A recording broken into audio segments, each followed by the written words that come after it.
Жогорку кеңештин депутаттары бүгүнкү жыйында коомдогу бир катар актуалдуу маселелерди көтөрүштү. Бишкек жана Чүй облустарында мектеп жетишсиздигинен улам бир класста 50дөн бала окуп жатканын депутат Дастан Бекешев билдирет. Азыр 12 ошол жылдык окууга биз өтсөк, андан ашык дагы окуш мүмкүн.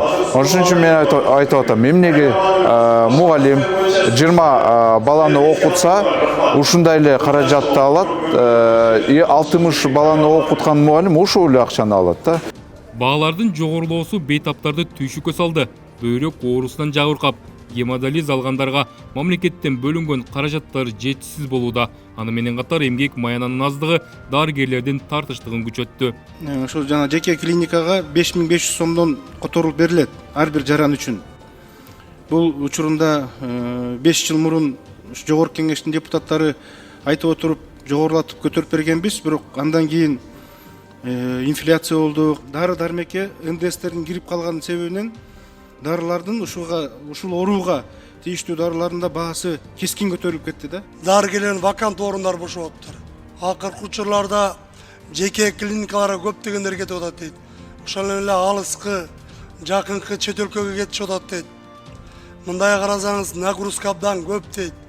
Оштогу үй бүлөлүк балдар үйү жабылуу коркунучуна кептелди.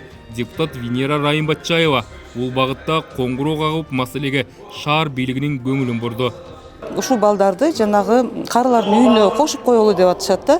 Эми бир жагынан жакшы. Ошо кичинекей балдар карыларга барып, мындай баарлашып турушат деген ой менен да, бирок ал жакка жашаганга болбойт. Ал жакта кооптуу болуп калат. Балдарга анда башка имарат беришсин.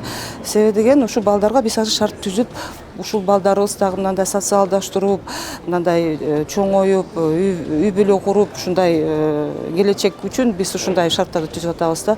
Ар кандай интернет шылуундар күч алып, алданган жарандар депутаттарга көп кайрылып жатышат. Муну менен катар Европага виза алып берем деп алдангандардын тагдыры да жогорку кеңеште көтөрүлдү. Силерге кезек жетелек, отказ келди, андай мындай деп ар кандай шылтоо менен аларды ошондой акчасын кайтарбай атышаттар да. Алардын дагы ошол немелери бар окшойт. Мына жогорку кеңеште покровительдер деп коебу, крышасы деп коебу.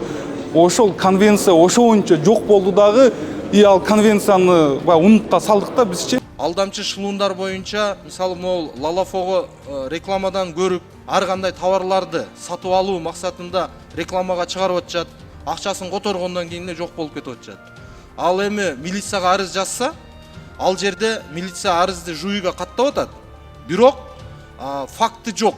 Бул жерде кылмышка шектүү адам жок деген шылтоо менен жумушту кыскартып коюп атат. Россиядагы эмгек мигранттарын түйшүккө салган жаңы эрежелер мекендештерге көмөк берүүгө аргасы кылууда. Кыргызстандын элчилиги мигранттарга жакындан көмөк берүүсү кажеттиги айтылды. Мына Сахарова миграциялык борборунда, бул мына Москванын четинде, ошол 2 сааттык жол.